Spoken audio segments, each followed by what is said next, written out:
Mamlakatimizda yoshlarni har tomonlama qo'llab-quvvatlash, ularni zamonaviy kasblar va chet tillariga o'qitish, munosib ish o'rinlari bilan ta'minlash hamda ijtimoiy himoyasini kuchaytirish davlat siyosati darajasiga ko'tarilgan muhim vazifalardan biri hisoblanadi. Zamon tez o'zgarmoqda. Raqamli texnologiyalar, sun'iy intellekt, dasturlash, grafik dizayn, elektron tijorat kabi sohalar mehnat bozorida yangi imkoniyatlar eshigini ochmoqda. Shu bois yurtimizning turli hududlarida tashkil etilgan zamonaviy o'quv markazlari va ta'lim dasturlari orqali yoshlarga talab yuqori bo'lgan kasblar o'rgatilmoqda.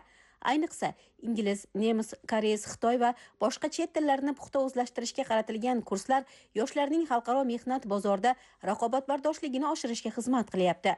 Kasb, hunar va til bilimi bilan qurollangan yoshlar uchun bandlik masalasiga ham alohida e'tibor qaratilmoqda.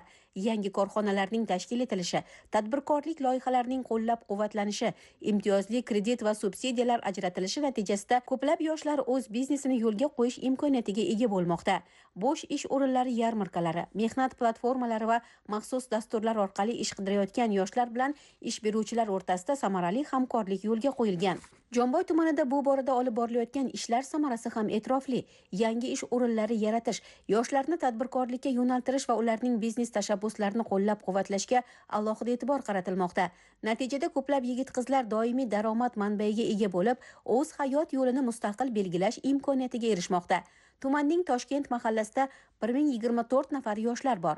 Joriy yilning birinchi choragida ulardan 15 nafari doimiy ishga joylashtirildi. 7 nafari kasb-hunarga o'qitildi.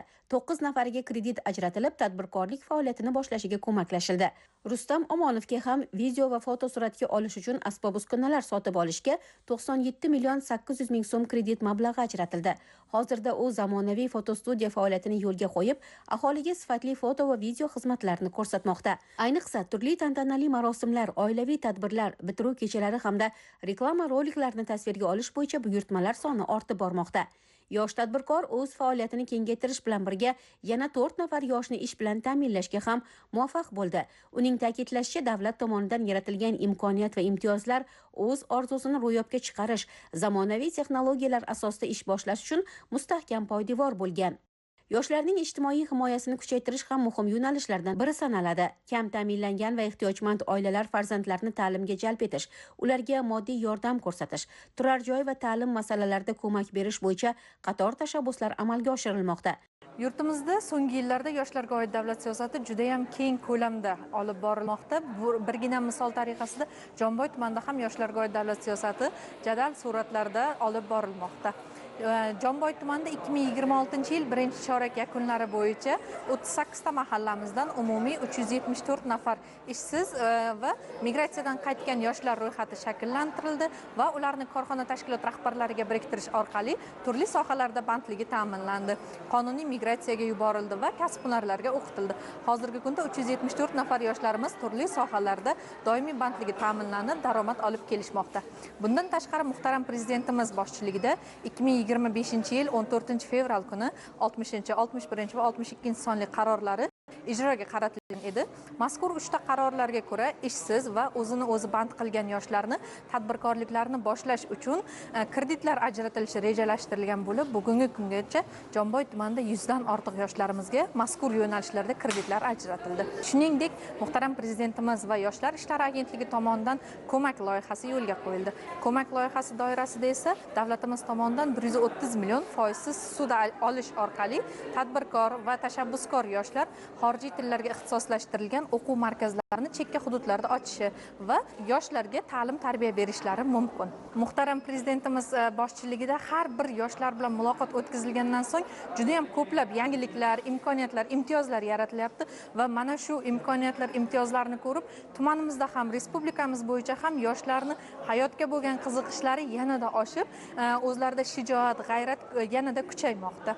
Jomboy tumanida ham har bir o'sha yig'ilishlar o'tkazilgandan so'ng, yangi imkoniyatlar chiqqandan so'ng mahalladagi yoshlar yetakchilari orqali keng jamoatchilikka, yoshlarga ushbu narsalarni tushuntirish ishlarini olib boramiz va bu imkoniyatlardan yoshlarimiz juda ham mamnun bo'lib, tashabbuskor, talabgor yoshlarimiz soni kundan kunga oshmoqda. Alohida bir narsani ta'kidlab o'tishni joiz deb bilaman, ya'ni Jomboy tumanida yoshlarga oid davlat siyosati nafaqat mahallalarda, balki jazoni ijro etish muassasalarida ham olib borilmoqda. Bizda Jomboy tumaniga yaqin hududda joylashgan 38-manzil koloniyasida jazo muddatini o'tayotgan yosh mahkumlarimiz bor va ular bilan ham har haftani payshanba kunida Yoshlar agentligi tegishli mas'ullar tomonidan uchrashuvlar olib boramiz. Yoshlarning bandligini ta'minlash, tadbirkorligini yo'lga qo'yish maqsadida tumanda 63 nafar yoshlarga 7.3 milliard so'm imtiyozli kreditlar ajratildi. Mazkur kreditlar orqali 100 dan ortiq yoshlarning bandligi ta'minlandi. Xolvoyi mahallasida 188 nafar yosh o'zini o'zi band qilish orqali doimiy daromad manbaiga ega bo'lgan bo'lsa, 7 nafar yosh tadbirkorlik faoliyatini yo'lga qo'yib, o'z biznesini rivojlantirmoqda. Bu yoshlar davlat tomonidan yaratilgan imkoniyatlar, imtiyozli kreditlar va qo'llab-quvvatlash mexanizmlaridan samarali foydalanib, nafaqat o'zlarining, balki boshqa yoshlarning ham bandligini ta'minlashga hissa qo'shmoqdalar. Ayniqsa xizmat ko'rsatish, savdo, hunarmandchilik va qishloq xo'jaligi yo'nalishlarida faoliyat yuritayotgan yosh tadbirkorlarning safi kengayib borayotgani mahallaning ijtimoiy-iqtisodiy rivojiga ijobiy ta'sir ko'rsatmoqda. Bu esa yoshlarning tashabbusi va mehnatsevarligi, shuningdek amalga oshirilayotgan islohotlarning natijasini yaqqol namoyon etmoqda. Yil boshida yoshlar balansini shakllantirganimizda 1980 nafar yoshlar balansini shakllantirdim. Bugungi kunda yoshlar tadbirkorligi, yoshlar bandligiga asosiy e'tibor qaratilyapti. Xususan davlatimiz rahbarining 24-fevralda o'tkazgan videoselektor yig'ilishlarida yoshlar bandligiga to'xtalib o'tdilar. Prezidentimizning berilgan topshiriqlarning ijrosini ta'minlash maqsadida bugungi kunda Xolvoy mahallasida Prezidentimizning 62-sonli qarorlari asosida biznesga birinchi qadam loyihasi doirasida 2 nafar yoshga 100 million so'mdan kredit ajratildi. O'quv markazini tashkil etish uchun 1 nafar o'quv markazi ko'mak loyihasi doirasida o'quv markaziga kengaytirish uchun 130 million so'm sud ajratildi. 10 nafar yoshlarimiz doimiy ishga joylashtirildi. Mahallamizda xizmat ko'rsatish sohasida ham asosiy ishlar olib borildi. Hokim yordamchimiz bilan birgalikda 4 nafar yoshga imtiyozli kredit berilib, tikuv sexi va sartaroshxona tashkil qilindi. Bugungi kunda 10 nafardan ortiq yoshlarimiz qonuniy migratsiyaga yuborildi. Yoshlar tadbirkorligi doirasida yoshlarimizga kredit ajratgan edik. 100 million so'm kreditni olib, qisqa vaqt ichida tadbirkorligini yana kengaytirib, yoniga 1 nafar yoshni o'ziga shogird qilib olib, temirchilik bilan shug'ullanyapti. 1 nafar yoshni bandligini ta'minladi. Kelgusida o'sha temirchilik sexini ishga tushirib, 62-sonli qaror asosida 5 milliardgacha kredit olib, katta sex tashkil qilishni oldiga maqsad qilib qo'ygan. Xususan yoshlar daftari orqali bugungacha 3 nafar yoshga yoshlar daftaridan yordam ko'rsatildi. 20 dan ortiq yoshlarimiz, bitiruvchi yoshlarimiz kasb hunarga jalb qilindi. Ustoz shogird an'anasi doirasida kasb ustalariga shogird qilib berildi. Abbos Ahrorov ham yoshlar tadbirkorligini qo'llab-quvvatlash borasida yaratilayotgan imtiyozlardan unumli foydalanib, kredit mablag'lari hisobiga chet tillarini o'rgatish bo'yicha o'quv markazi faoliyatini yo'lga qo'ydi. Har bir yoshning o'z iqtidori va salohiyatini ro'yobga chiqarish uchun keng imkoniyatlar yaratilmoqda. Chunki bilimli, kasb-hunarli va faol yoshlar mamlakatning eng katta boyligi, taraqqiyot va farovonlikning mustahkam poydevoridir. Yoshlar kelajagiga qaratilgan har bir ezgu tashabbus esa ertangi kunning yangi yutuqlari va ulkan muvaffaqiyatlariga xizmat qiladi. Men bu markazni o'tgan yil tashkil etgandim, lekin uni rivojlantirishda mablag' bilan bog'liq muammolar tufayli bizda bir qancha cheklovlar bor edi. Yaqinda qabul qilingan prezidentimiz farmonlari bilan yoshlarga ko'mak doirasida bizda mart oyida 130 million so'm miqdoridagi sud ajratildi va bu tadbirkorligimni yanada kengaytirishga, o'zimdan tashqari boshqa yana 4 nafar ustozlarni ish bilan ta'minlashimga, bundan tashqari ushbu atrofdagi yuzlab yoshlarni qulay sharoitlarda, zamonaviy sharoitlarda xorijiy tillarni o'rganishlari uchun imkoniyat yaratishimga katta hissa qo'shdi. Umid qilamanki, kelajakda bunday imkoniyatlardan yana birgalikda foydalanamiz va xudo xohlasa o'quv markazimizni yanada kengaytirib, xususiy maktab darajasiga ham olib chiqamiz. Buning uchun avvalambor Yoshlar ishlari agentligi va prezidentimizga katta rahmat aytib qolaman. Bizdagi yoshlarni o'sha xorijga ketish niyati bo'lgan, xorijda ishlash o'rniga shu mamlakatimizda qolib, mamlakatimiz rivoji uchun hissa qo'shishimizga katta yordam berayotganliklari uchun, chunki ta'lim sohasi O'zbekiston uchun juda ham muhim deb hisoblayman va kelajakda bu sohada tinmay mehnat qilishga va birgalikda ta'lim sohasini rivojlantirishga harakat qilaman va bu uchun barcha imkoniyatlar O'zbekistonda yetarli. Markazimiz mahallamizni o'zida joylashgan, o'quvchilar uchun sifatli ta'lim berib kelinmoqda. Bu esa arzon narxlarda, qulay, barcha uchun foydali bo'lyapti deb o'ylayman va kelajakda bunday loyihalarimiz sonini kengaytirib, ko'paytirib borishni maqsad qilganmiz. Bundan tashqari o'sha o'zimizda o'qib yetishib chiqqan yoshlarni ham o'zimizda o'qituvchi sifatida ish bilan ta'minlash imkoniyatimizga egamiz. Bugungi kunda mamlakatimizda prezidentimiz tashabbuslari bilan yoshlarga juda ham ko'p imkoniyatlar yaratilmoqda. Xususan ko'pgina xorijiy universitetlarni bugungi kunda O'zbekistonda filiallari mavjud. O'zbekistonda turib xorijiy sifatdagi universitetlarga o'qish mumkin, grantlar yutish mumkin. Bundan tashqari masalan o'zimda shaxsan bo'lgan 7,5 IELTS olganimda ham, SAT olganimda ham agarda siz xalqaro sertifikatlarning 70% talabini bajarsangiz, sizga o'sha imtihon xarajatlarigacha kompensatsiya qilib berish imkoniyati bor va bundan tashqari yaqinda prezidentimiz qabul qilgan farmonlarida ham 30 ga yaqin yoshlar uchun imkoniyatlar yaratilgan. Siz agar xorijiy tillarni bilsangiz, ishga kirishda, ta'lim olishda va xohlagan tashkilotingizda ishlashingizga juda ham keng imkoniyatlar mavjud.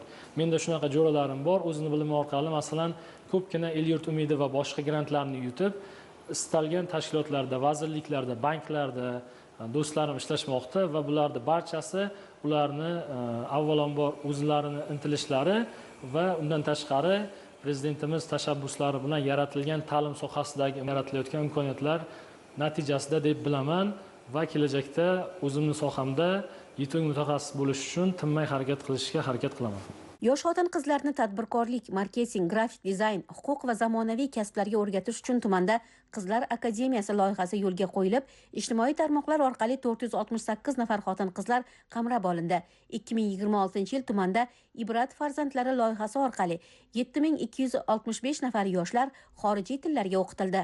Bir narsaga e'tibor bersak bo'ladi, ilgari xorijga qiziquvchi yoshlar ko'p bo'lardi. Hozirgi kunda yoshlarga yaratilayotgan imkoniyatlarni ko'rib, aksincha O'zbekistonda qolishga ko'proq yoshlar harakat qilishyapti, chunki bu yerdagi imkoniyatlar xorijdagidan ko'ra o'nlab, yuzlab ko'p. Birgina misol, hech qaysi davlatda biz duch kelmaganmiz, oddiy kitob o'qiganini natijasidan avtomobil olib ota-onasiga sovg'a qilgan yoshlarimizni. Jomboy tumanida Nargiza Muhammadiyeva yosh kitobxon tanlovida g'olib bo'lib, 14 yosh holida ota-onasiga Cobalt avtomobili sovg'a qilganligi uchun Jomboy tumanida kitobga qiziqadigan yoshlar ko'payib ketdi. Ahtamov Ozodbek yosh bo'lishiga qaramasdan matematika, xalqaro matematika bo'yicha bir necha respublika va xalqaro tadbirlarda g'oliblikni qo'lga kiritgandi. U yoshimiz ham boshlanishda xorijga o'qishga topshirmoqchi edi. Hozir o'zimizda Toshkentga o'qishga topshirib, shu bilan bir qatorda onlayn va offlayn tumanimiz yoshlariga matematika fanidan o'zini to'garagini yo'lga qo'ygan. Ko'mak loyihasi esa aynan xorijiy tillar o'rganishga qiziqishi bor bo'lgan yoshlarimizga katta turtki bo'ldi. Sibir sertifikati va unga tenglashtirilgan xalqaro sertifikati bor yoshlarimiz ko'mak loyihasi doirasida 130 million so'da olib o'quv markazi tashkil qilyapti va ko'plab yoshlarga xorijiy tillarni o'rgatyapti. Ushbu xorijiy tillarni o'rganayotgan yoshlarni ham muammolarni hal qilish uchun Yoshlar agentligi tomonidan 2+6 loyihasi yo'lga qo'yildi. Ya'ni 2 oylik to'lovini yoshni o'zi to'lab bersa, qolgan 6 oylik to'lovini davlat to'lab beradi. Bundan tashqari barchamizga ma'lumki, xalqaro sertifikatlarda, IELTS sertifikatlarida Sibir va undan yuqori ballni qo'lga kiritgan yoshlarni to'lov mablag'lari davlat tomonidan qoplab berilardi. Boshlanishida bu ko'rsatkich kam edi. Yildan yilga hozir mana shu sohaga ham juda ham ko'plab yoshlarimiz qiziqyapti, talabgor yoshlarimiz oshyapti. Hozir tumanimiz yoshlariga ham e'tibor beradigan bo'lsak, maktabni tugatmasdan turib, fan olimpiadalariga qatnashayotgan, turli xil fanlardan sertifikatlarni qo'lga kiritgan, xorijiy sertifikatlarni qo'lga kiritgan yoshlarimiz kundan kunga soni oshib bormoqda.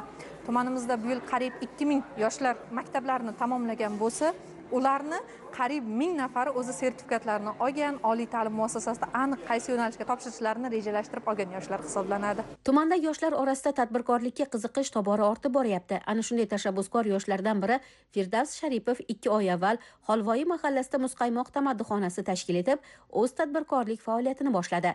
Firdavsning ta'kidlashicha, tadbirkorlikni boshlashda yaratilgan imkoniyatlar, maslahat va ko'maklar muhim ahamiyat kasb etgan. Bugungi kunda u faoliyatini yanada kengaytirish, xizmat turlarini ko'paytirish hamda qo'shimcha ish o'rinlari yaratishni rejalashtiryapti. Yosh tadbirkorlarning sa'y-harakatlari mahallada bandlikni ta'minlash va iqtisodiy faollikni oshirishga munosib hissa qo'shmoqda.